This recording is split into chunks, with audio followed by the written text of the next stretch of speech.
primer lugar, perdón por la demora, tuvimos un par de desperfectos técnicos. Bueno, desde la Santiago Pampillón les queremos agradecer y estamos sumamente contentos porque todos ustedes estén acá. La charla del Estado y Hegemonía en América Latina. Esta charla se enmarca en el conjunto de charlas organizado por el CEFMA. El CEFMA es el Centro de Estudios de Información Marxista. Bueno, la idea es retomar a pensadores sumamente importantes de la tradición izquierda como fue Antonio Gramsci para pensar hoy los procesos revolucionarios que se están dando en América Latina y cómo profundizar, ¿no?, ciertos elementos para, bueno, encaminarlo hacia lo que buscamos. En este sentido, van a hablar Gastón Varesi, doctor en Ciencias Sociales, el coordinador del CEFMA en La Plata, profesor de Geografía Económica Argentina acá en la Facultad de Humanidades, y Atilio Borón, que es doctor en Ciencias Políticas, es director del programa latinoamericano de educación a distancia y coordinador de la cátedra del pensamiento marxista y poder popular del CEFMA.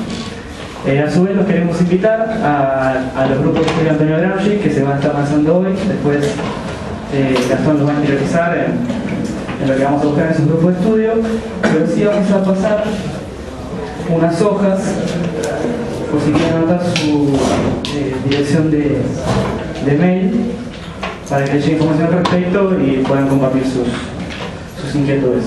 Les agradecemos muchísimo tanto a Gastón como a Tilio por haber venido y bueno, nada, damos inicio a la charla.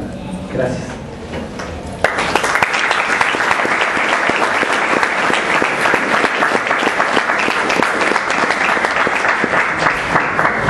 Bueno, arranco yo. Gracias, Juan, por la presentación.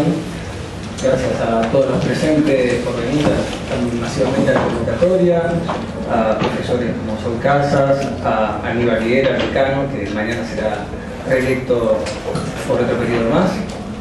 Y bueno, la idea es empezar un poco con esta cuestión de por qué lanzar un grupo de estudio, Antonio Gramsci acá en La Plata, y pensar la vigencia y la relevancia que tiene hoy para nosotros el pensamiento de este revolucionario, este pensador marxista, comunista italiano. ¿Cuáles son las claves de su pensamiento para pensar el presente? Digo, sobre todo teniendo en cuenta que Gramsci escribió gran parte de sus principales ideas siendo prisionero en una cárcel marxista, y sin embargo desde esa cárcel pudo entrever un montón de tendencias que tienen que ver con la complejización de las sociedades, ¿no? Y que justamente en esas claves que él vio para su caracterización y para su transformación está la vigencia del pensamiento.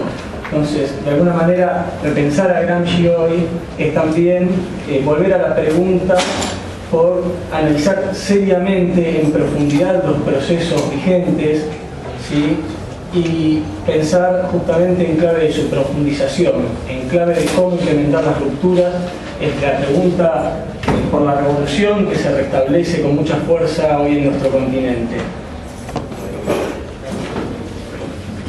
Pensar a Gramsci también es pensar un pensamiento desde la complejidad, un pensamiento que parte desde la totalidad, que busca pensar los distintos fenómenos en sus múltiples escalas y dimensiones, un pensamiento que rehuye a todo reduccionismo, pero es un pensamiento comprometido seriamente con accionar sobre esa realidad para transformarla. Sobre todo en esta etapa, ¿no?, donde han cambiado tan fuertemente las relaciones de fuerza a nivel global, pensar esas estrategias que hoy se dan, poder caracterizar esta etapa donde se resquebrajaron un montón de consensos vinculados a la era neoliberal y donde es un momento de avances de los pueblos y caracterizados por nuevas búsquedas, caracterizados también en sus expresiones más radicalizadas por poder reinstalar el socialismo como horizonte para nuestras sociedades. Estos son algunos de los motivos que nos llevan a plantear la necesidad de lanzar este grupo de estudios Antonio Gramsci para recuperar su legado, para conformar también un colectivo que pueda debatir sus ideas y las ideas de otros pensadores vigentes. que pueda también tener un desarrollo en temas de investigación y que incluso también lo pensamos en materia de difusión, para poder retomar la cátedra libre Antonio Gramsci, que ya ha tenido tradición incluso en esta unidad académica. Hace muchos años damos la cátedra con Daniel Campione, luego yo retomé la cátedra en Luz y Fuerza de La Pampa, hicimos también la experiencia con Campione en trabajo social, y nos interesaría volver a reconstituir esta cátedra, pero a partir de un colectivo que pueda salir de este grupo de estudios. En ese sentido, nosotros estamos convocando para el martes que viene, el martes 29 a las 18 horas, acá en La Plata, en 9 y 64, que es el local del Partido Comunista y el local del CEFMA de La Plata, ¿no? Para meternos en el tema específico de la charla, creo que pensar las cuestiones de hegemonía y Estado es interesante reescribirlo en la mirada global que Gramsci nos plantea y que tiene que ver con su análisis de situaciones, con esa propuesta que él nos plantea de pensar distintos niveles de relaciones de fuerza, ¿sí?, que tiene que ver justamente con esta complejidad y estas múltiples escalas que caracterizan su pensamiento. Nos plantea pensar unas relaciones de fuerza a nivel internacional, que es pensar, por un lado, las transformaciones orgánicas del capital a nivel mundial y pensar la conformación de bloques de estados hegemónicos, ¿no?, cómo se articulan las grandes potencias y su relación de soberanía y sujeción con las potencias menores, y de ahí también pensar los procesos de independencia y de emancipación. Esto en algún punto me parece que se emparenta con la propuesta que hacía previamente Rosa Luxemburgo, el carácter dual de la acumulación de capital, ¿no? Nos planteaba que la acumulación de capital se da por un lado, ¿no?, por un terreno puramente económico, de la producción de plusvalor, lugares como la fábrica, la mina, el campo, etc., pero que al mismo tiempo en el escenario mundial se nos aparece con otra cara, se nos aparece con la política colonial, con la política de endeudamiento externo, se nos aparece con la cara de la guerra. Y son ambas caras de un mismo proceso. Es interesante cómo el geógrafo británico David Harvey retoma esta idea para pensar cómo desde los 70 se va cobrando forma lo que él llama un nuevo imperialismo, ¿no?, que tiene que ver con la hegemonía unipolar de Estados Unidos y cómo haciendo alianza con Europa y con los organismos financieros internacionales fueron implementando procesos de ajuste estructural, fueron implementando lo que él denomina una acumulación por desposesión, de cómo el gran capital transnacional fue avanzando sobre otros terrenos que les eran ajenos, fue a través de todas las políticas de desregulación, de apertura económica, pudiendo entrar, extranjerizar las economías, someter los procesos de industrialización en la periferia, y sobre todo un momento muy importante con el proceso de privatización de las empresas públicas que pasaron a mano de las grandes corporaciones. Digo, esto es un proceso de concentración y extranjerización a nivel global que llevó tal vez al capitalismo a una de sus fases más desiguales y nefastas de la historia, donde más del 80% de la riqueza mundial se concentra en menos del 15% de la población, y que en América Latina además se abrió a sangre y fuego a través de la implementación de dictaduras, del exterminio de la militancia popular y de disciplinamiento de la gran masa del pueblo de forma duradera. Pero por suerte, Gramsci también nos dice que las relaciones de fuerza son dinámicas, y eso que parecía como el imperio indiscutido del gran capital y la hegemonía norteamericana no tardó al poco tiempo en empezar a deteriorarse, y en no mucho más de una década después de la caída del socialismo europeo y de la disolución de la Unión Soviética, empieza a ser puesto en cuestión esta idea del fin de la historia, ¿no? Y hoy nos encontramos en un panorama bien distinto, donde hay un cambio en las relaciones de fuerza a nivel internacional muy importante, donde la comandancia unilateral de Estados Unidos empieza a ser puesta en cuestión por varios lugares, por un lado por el desarrollo de naciones como China o como Rusia, pero también de manera muy importante por el proceso latinoamericano, porque un conjunto de procesos populares lograron convertirse en gobierno.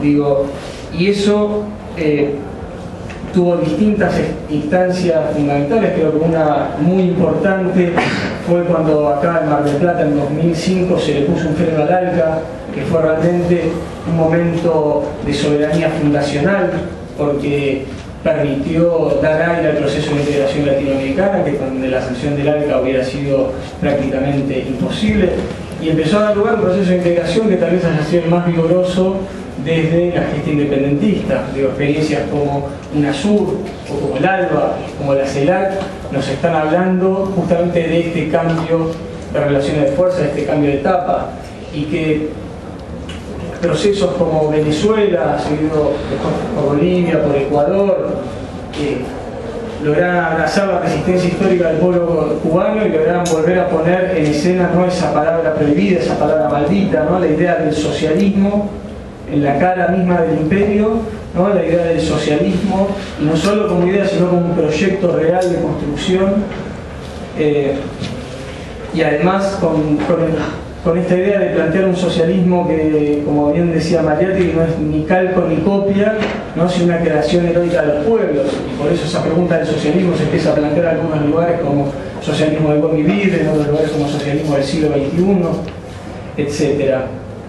Digo, y justamente no son solo procesos políticos, ideológicos, culturales, sino también son procesos que están empezando a alterar mismo las relaciones de producción, ¿sí? Muy particularmente en el caso de Venezuela. Y ahí nos situamos directamente en una dimensión de las relaciones de fuerza muy importante que nos señala Gramsci, que son las relaciones de fuerza sociales, que tienen que ver con una relación de fuerza estrechamente ligada a la estructura, analizando el desarrollo de las fuerzas productivas, viendo qué lugar y qué función ocupan los distintos grupos sociales en la producción misma. Nos está hablando de pensar un tipo de poder que emana directamente desde la estructura. Digo, para poner un ejemplo, pensemos hoy, ¿no?, en las grandes corporaciones transnacionales que muchas veces controlan un producto mayor que el PBI de las sociedades y de los países donde sitúan sus inversiones y sus sedes. Pensemos que el volumen de negocio que manejan, ¿no?, tiende a que puedan tener una capacidad decisoria sobre mismo las variables económicas, tienden a definir cuestiones en materia de empleo, en materia de inversión, etc. Pensémoslo muy claramente en el debate actual que tenemos en Argentina sobre el proceso inflacionario. Digo, la continuidad de fuerte concentración en la estructura productiva implica que haya grandes grupos económicos con capacidad de formar precios y de imponerle condiciones, por un lado a los agentes económicos de menor tamaño y por otro lado a los trabajadores que son los consumidores de esos bienes finales. Estas condiciones de concentración también las encontramos en la comercialización, ¿no?, con grandes supermercados que también imponen las condiciones y sacan su tajada. Digo, estas cuestiones vienen de ese orden del poder, de las relaciones de fuerzas sociales, y es necesario pensar en la actualidad y tomarla con toda seriedad para poder enfrentar y resolver estas problemáticas. Pero no solo la burguesía tiene poder estructural, también los trabajadores tienen poder estructural. El grado de homogeneidad que puedan tener, su grado de desarrollo, el lugar que ocupen en el proceso productivo también es central. Y esto lo vio muy claramente el proceso venezolano. Digo,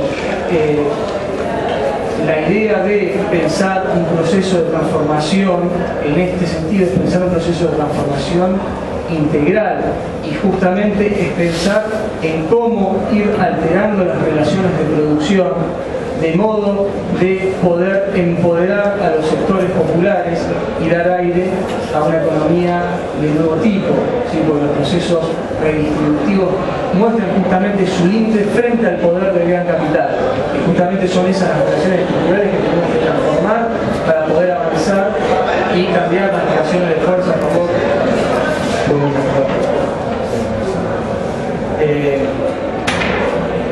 de los trabajadores. Digo, es muy interesante pensar en cómo se avanzó a dar aire a la autogestión y a las empresas a empresas dirigidas por sus trabajadores y dirigidas por los trabajadores y por el Estado, cómo se avanzó con nacionalizaciones, por expropiaciones, por poner un solo ejemplo vinculado a los problemas inflacionarios también.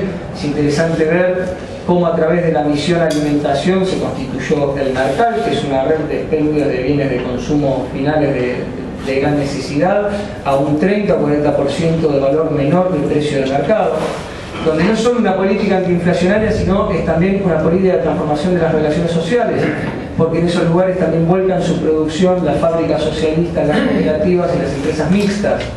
Digo, y esto nos lleva a pensar esta dimensión integral que tiene un momento muy clave en las relaciones de fuerzas políticas que Gramsci analiza, que Gramsci las piensa a partir de analizar la homogeneidad, la conciencia política colectiva y la organización de los distintos sectores.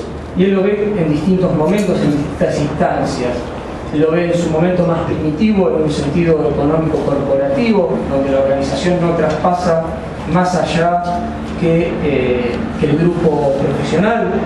Luego lo piensa en una dimensión económico general, donde la solidaridad y la organización alcanza a la clase en su conjunto, pero todavía con disputas en el plano netamente económico. Y luego lo va a pensar en una dimensión estrictamente política, que es donde se juega justamente la construcción de hegemonía. Yo creo que ahí Gramsci desarrolla uno de sus pasajes más interesantes. Dice, este es el momento, dice, donde las ideologías se transforman en partidos, donde entran en disputa y una de ellas o una combinación tiende a prevalecer, a difundirse por toda el área social. Dice, marcando la unidad de fines políticos y económicos, una unidad intelectual y moral. Dice, planteando todas las cuestiones sobre las cuales hierve la lucha, dice Gramsci, pero dice, no sobre un plano corporativo, sino sobre un plano universal, donde la clase que deviene hegemónica tiene que articular concesiones, ¿sí? Tiene que articular concesiones y aparecer como realizando la voluntad colectiva en su conjunto de todos los sectores dominantes y también de los subordinados. Y ahí es interesante porque va a plantear su concepción de Estado en un momento hegemónico. Él dice, el Estado aparece como un organismo propio de un grupo, destinado a crear las condiciones para que se desarrolle este grupo, pero aparece como la fuerza motriz de un desarrollo universal. Dice, desarrollando todas las energías nacionales. Dice, y la vida estatal entonces es pensada como una coordinación de equilibrios inestables entre los grupos dominantes y los grupos subordinados. Y ahí es donde podemos encontrar bien clara la cuestión de la hegemonía. Que ya en su antecedente feminista, porque Gramsci era fuertemente feminista, de hecho buena parte de su desarrollo él dice, esto Lenin ya lo vio y yo lo voy a seguir desarrollando. La hegemonía es por un lado dirección política, que el helicóptero nos sabotea siempre, nos sabotea las clases, las charlas. ¿Te das cuenta? La reacción de la provincia de Plaza. Decía que subo más el volumen, no sé, empieza a hacer más el que la hegemonía es dirección política, pero es también dirección ideológico y cultural. Implica una predominancia de los componentes consensuales por sobre los componentes coercitivos. ¿Sí? Y justamente implica también la posibilidad de expandir una visión del mundo sobre un conjunto de grupos y justamente aparecer como el desarrollo de una fuerza universal. Y esto no tiene que ver con un mero engaño, sino que tiene que ver justamente con conducir, con convencer y con articular concesiones. Ahora, lo que es interesante es que una construcción de hegemonía puede llevar al punto tal de que los dominados no se sientan como tales, no sientan la relación de dominación, ¿sí? Justamente porque se sienten parte de la visión del mundo de los sectores dominantes, no la ven como otra cosa, sino la ven como propia. Ahora, esta propuesta de Gramsci no nos sirve solo para pensar la dominación, sino también justamente nos sirve para pensar los procesos emancipatorios. Y esto tiene que ver con el origen de la teoría de la hegemonía gramsciana. Gramsci justamente lo que va a estar viendo son los cambios en las relaciones entre Estado y sociedad civil, ¿no? Él ve una tendencia en Occidente a la complejización de las sociedades, y él está viendo una tendencia que tiene que ver con un fuerte desarrollo de la sociedad civil, donde si bien el Estado sigue siendo un ámbito primordial del poder, el poder empieza a disgregarse en distintos sectores de la sociedad civil, que es donde se constituyen el consenso, donde se juegan y se disputan estas visiones del mundo.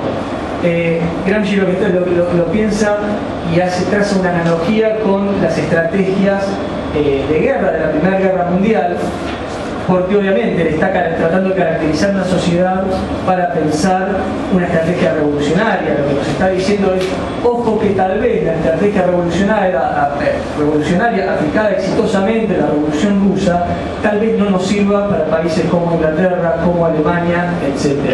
Entonces, él va a trazar una analogía, va a decir, acá lo que corresponde es la guerra de posiciones, es la guerra de trincheras. ¿Por qué? Justamente porque él está pensando en un poder que se está disgregando en múltiples trincheras, con lo cual ya no alcanza, por ejemplo, con ganar las elecciones, ya no alcanza con el éxito económico o con el triunfo militar, sino que es una guerra de largo aliento en todos los ámbitos donde se constituye el poder. Es una guerra y es una batalla de largo alcance, lo que implica también es ocupar esas distintas trincheras y ocuparlas para constituir un poder alternativo, porque es conocido que la trinchera que no la ocupa uno, la ocupa el adversario. Y en esto yo creo que implica la necesidad de pensar seriamente hoy las relaciones de poder. Yo creo que también pensar cualquier proyecto emancipador implica pensar estas trincheras, pensar todos los lugares donde se constituye hegemonía y pensar cómo vamos a ir avanzando sobre ellos. Esto implica también una crítica profunda al izquierdismo, implica una crítica a todos los pensamientos que plantean blanco sobre negro y que plantean desde un purismo no meterse a disfrutar seriamente la construcción de los procesos históricos, que son justamente complejos y que son lineales. Pero también creo que Gramsci se distancia de las visiones politicistas de la hegemonía, porque Gramsci no está pensando solo en la hegemonía como una batalla de ideas. Sí, es una batalla de ideas, pero como siempre señala Daniel Campione en su charla, la hegemonía tiene un sustrato material. No hay clase hegemónica, sino es una de las clases principales en la estructura económica, con lo cual una cosa no puede ser pensada sin la otra, ¿sí? Esto tiene que ver también con que Gramsci lo piensa desde la totalidad. Él constituye conceptos como la idea de bloque histórico, ¿no? La unidad entre estructura y superestructura, y la piensa con un vínculo concreto. Él habla del rol de los intelectuales, de la batalla política y de la batalla ideológica, y justamente no hay lucha ideológica ni política sin fuerza política organizada. Y ahí me parece interesante meter un poco el planteo que él realiza y que lo enmarca en su lectura del príncipe moderno gramsciano, que tiene que ver con la lectura que él hace sobre el príncipe de Maquiavelo, ¿no? Él dice, bueno, Maquiavelo en el príncipe es la personificación simbólica de una voluntad colectiva, ¿sí? Que tiene que llevar adelante la instrucción y el convencimiento de ese pueblo para realizar una misión histórica, que es la de fundar un nuevo Estado.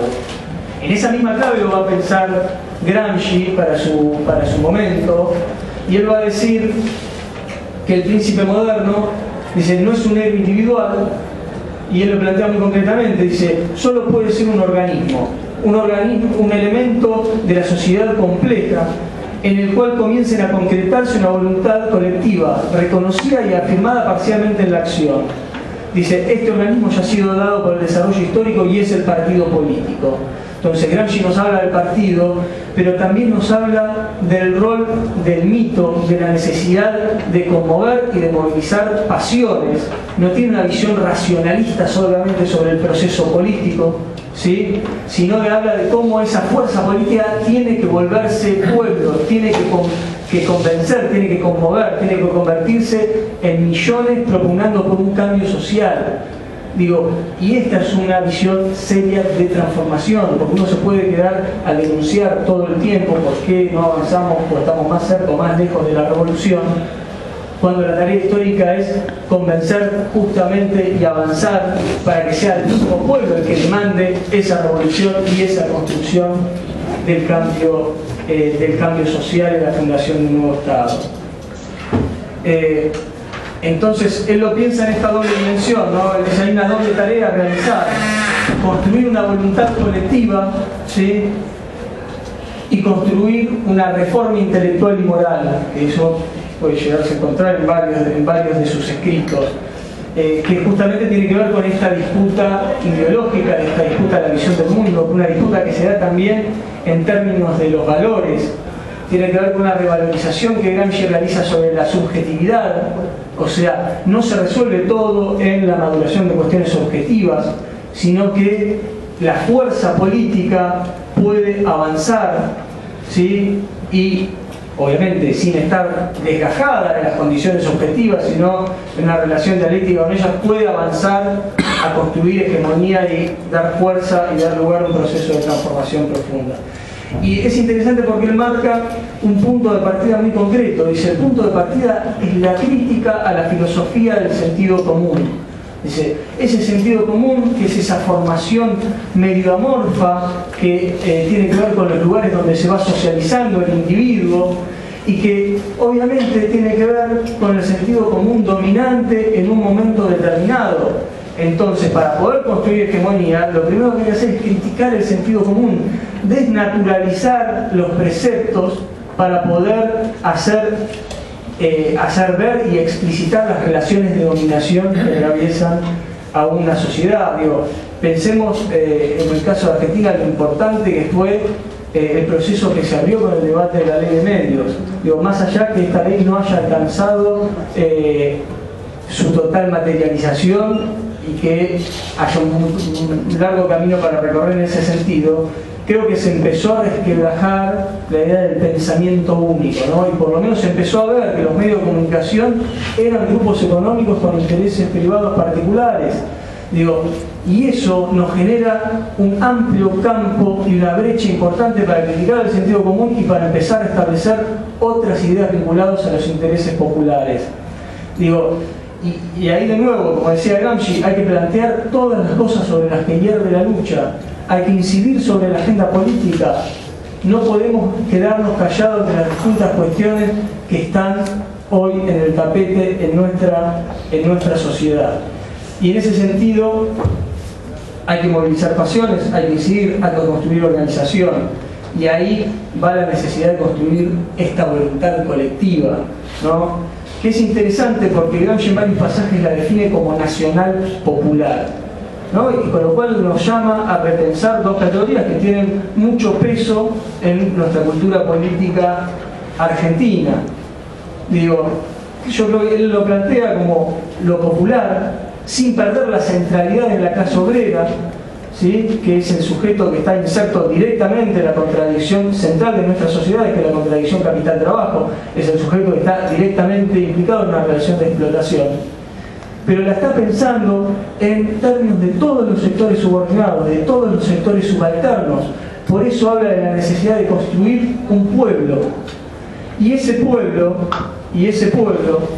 ¿sí? Que tiene que venir de la articulación de todos los agredidos por el sistema, no está desvinculado de la cuestión nacional. Él dice, yo creo que en términos de lo nacional, él está pensando y replanteando esto que planteaba Marx, ¿no? Que la revolución es internacional por su contenido, pisé la frase más sabida es nacional en su forma, pero internacional por su contenido. ¿Sí? ¿Por qué? Porque nosotros desplegamos política en un ámbito bien concreto, al alcance de políticas de un Estado nacional, donde todavía, si bien tenemos que ver todas las relaciones nacionales, regionales y mundiales, es muy importante qué pasa en cada uno de nuestros países, donde también hay cuestiones culturales, históricas, etcétera, que hacen a una particularidad. Entonces nosotros no nos podemos desprender de esa particularidad, sino asumirla. Digo, Gramsci, una de las principales cuestiones que se plantea cuando el proceso revolucionario que él encabezaba en Italia llega al fracaso, una de las cuestiones que dice era: no conocíamos Italia. No nos habíamos dado cuenta de las diferencias estructurales que había entre un norte más industrializado y un sur fuertemente agrario, y no nos habíamos dado cuenta que necesariamente para dar lugar a un proceso revolucionario tenía que haber una unidad indisoluble entre los obreros y entre los campesinos. Y esto es muy importante también decirlo en un país como Argentina, que muchas veces tiene una mirada centrada en Buenos Aires, que como mucho se extiende a la provincia de Buenos Aires, y como mucho hace Buenos Aires, Rosario, Córdoba, y ahí se terminó el país. Digo, hay que pensar en toda la dimensión de lo nacional y en toda su complejidad. Pero otro punto también bien importante del proceso actual es que se empezó a plantear que la patria es América. Digo, y esto es un proceso sumamente interesante que viene a retomar esa gesta liberadora, ¿no? De nuestros líderes de la independencia, de San Martín, de Bolívar, de Sucre. Sueño que después fue sepultado por la incidencia de los nuevos imperialismos y las miserias de las oligarquías locales. Que hoy justamente se nos plantea muy a las claras esta relación que hay entre las relaciones de fuerzas internacionales y nacionales, porque hay una unidad indisoluble entre el proceso de integración latinoamericana y la posibilidad de avanzar con mayores rupturas en los distintos procesos nacionales. Pensemos incluso a la inversa, pensemos ¿qué pasaría si estos procesos no avanzan en conjunto? Nosotros venimos viendo procesos de desestabilización y de golpes de Estado en distintos países de América Latina. ¿Qué hubiera pasado? ¿Qué hubiera pasado sin la presencia de este bloque latinoamericano, con el golpe de Estado que hicieron en Venezuela, con las desestabilizaciones a Bolivia, con el golpe policial que le hicieron a Correa? ¿Y qué pasó? ¿Qué pasó en Honduras? ¿Qué pasó en Paraguay?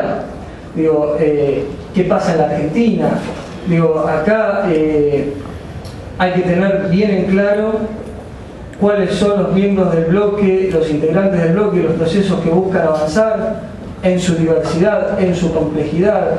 Y me parece que hay un punto fundamental en que esa posibilidad está en pensar el avance de un proceso de rupturas que va de la mano indisolublemente de empoderar a los sectores populares, porque los únicos que van a defender las conquistas populares recientes son los sectores populares.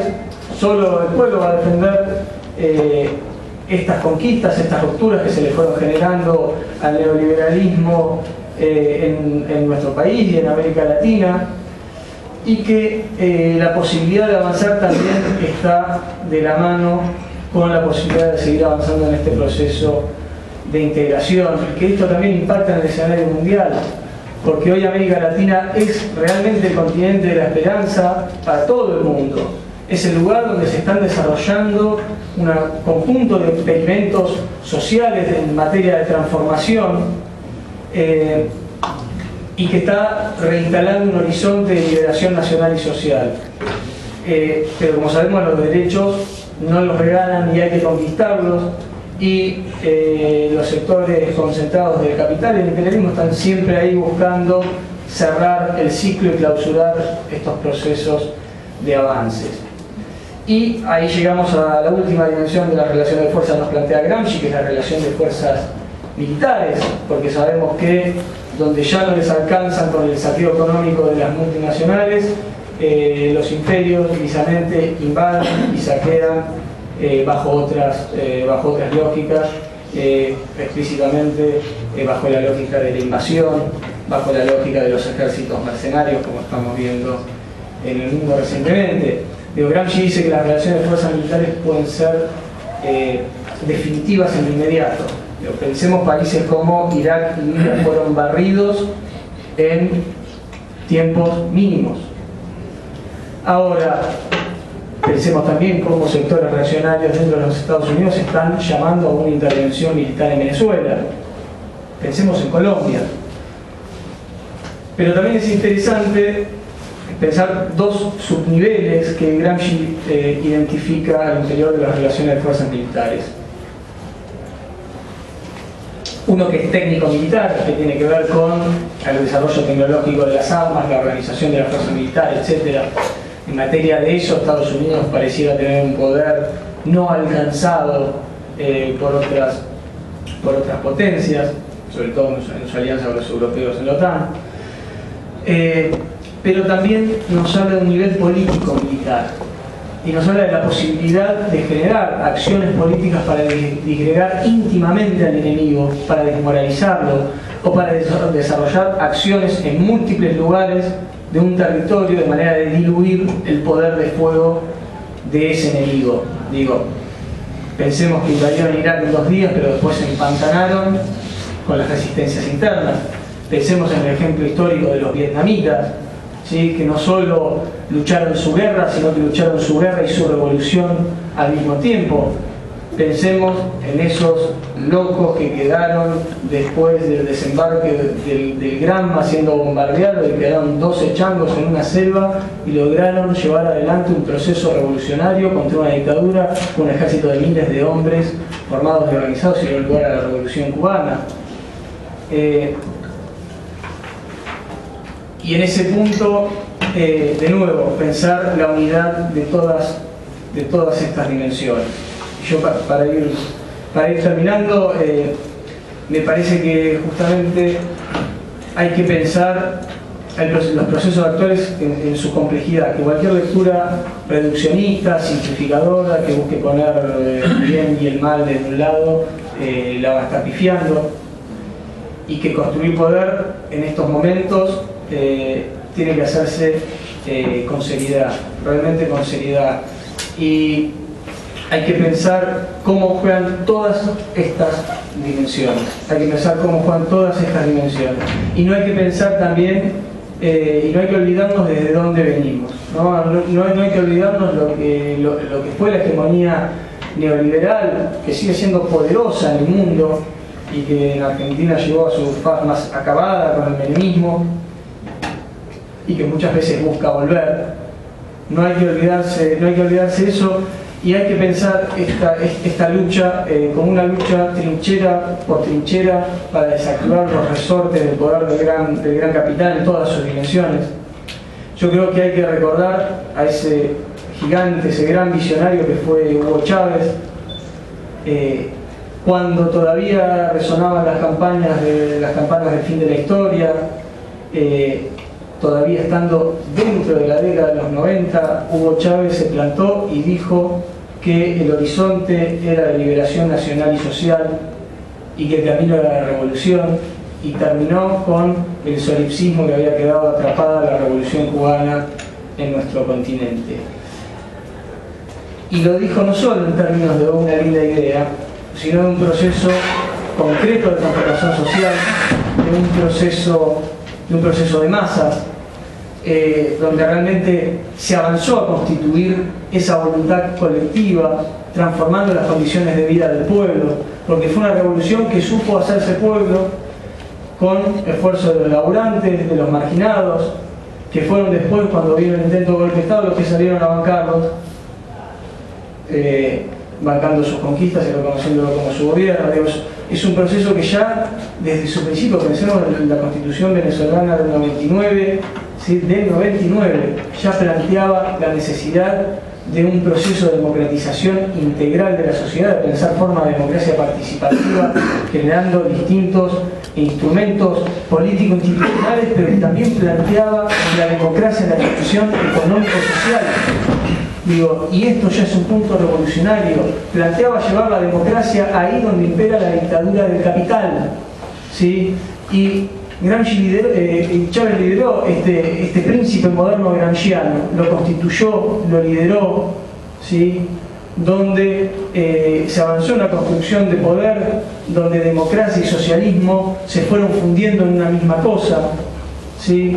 Donde el vínculo de esto fue la construcción de poder popular y lo sigue siendo, y donde se avanzó también en una reforma intelectual y moral, en una transformación ideológico-cultural de todos los sectores para constituir esta fuerza, y tuvo un salto cualitativo en la definición del proceso como con el horizonte del socialismo del siglo XXI. Y esto también no fue una cuestión que estaba dada desde el primer día, sino que fue también una necesidad del proceso, ¿sí? Cuando ante la necesidad de avanzar con mayores conquistas para los sectores populares, se encontraron con la negativa de los sectores del capital y empezaron a ver que para poder avanzar había que pensar una estrategia de superación del capitalismo, ¿sí?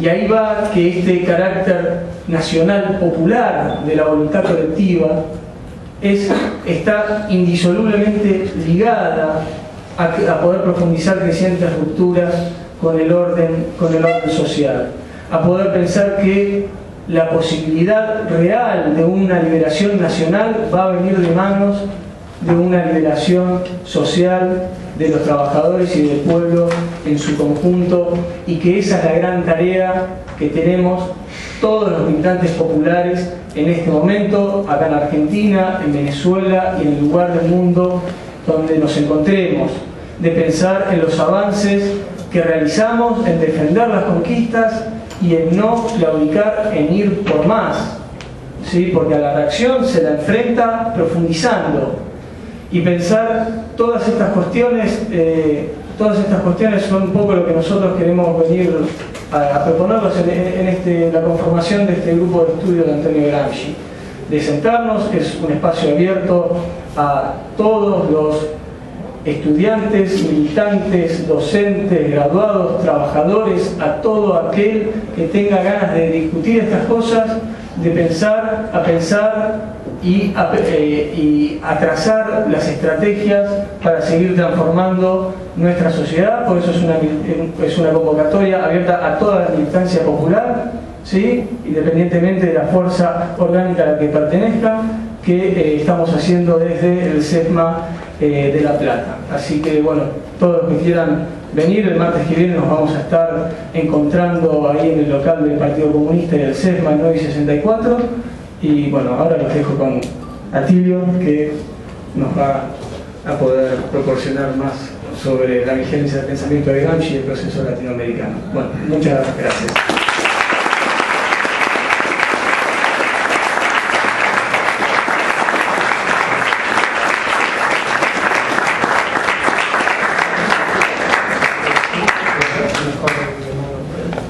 ¿Puedo una preguntita, una cuestión que me quedó dando vuelta? Sí. En un momento, no sé si... ¿podemos hacerlo al final? O sea, así... Si entramos en el debate ahora, lo vamos a dejar medio que por Atilio. Sí. Al final vamos a abrir... ¿Hasta qué hora tenemos? Porque este es un para ver hasta qué hora no, digo más o menos para ver regular. El decano está presente todo para ver un poco que pueda haber un debate, un intercambio de ideas. Por eso digo, voy a tratar de ser el aula la tenemos hasta las 10 de la noche. Bueno, está bien. Bueno, no sé si todos van a aguantar hasta la 10. No, se hambre, empieza a sentir algo. Bueno, primero yo les quiero agradecer por la invitación, muy especialmente a Gastón, y felicitar por la iniciativa de armar el CESMA, ¿verdad? El CESMA es un centro de estudio y formación marxista. Y la verdad que necesitamos más marxismo que nunca en nuestra América, mucho más que nunca, ¿verdad? Porque la ofensiva del neoliberalismo y el ataque al neoliberalismo y la tarea de lavado de cabeza que ha hecho el neoliberalismo en los últimos 30 años no lo vamos a neutralizar, digamos, con medias tintas. Tenemos que tener un pensamiento profundamente radical. Digo radical en el sentido serio de la palabra, ¿no? ¿Verdad? Y un pensamiento radical, como decía Marx, es ir a la raíz. Y cuando queremos combatir el capitalismo, el único autor, la única tradición teórica, ¿verdad?, que se plantea una crítica profunda, radical al capitalismo es la que deriva de Marx. La que se origina en Marx, no termina en Marx, naturalmente, ¿verdad?, ha seguido, pero fuera de eso, les pongo un ejemplo. Yo a veces tengo polémicas bastante fuertes con algunos compañeros que hacen, digamos, la defensa del medio ambiente un objetivo pero fundamental y que hay que hacerlo.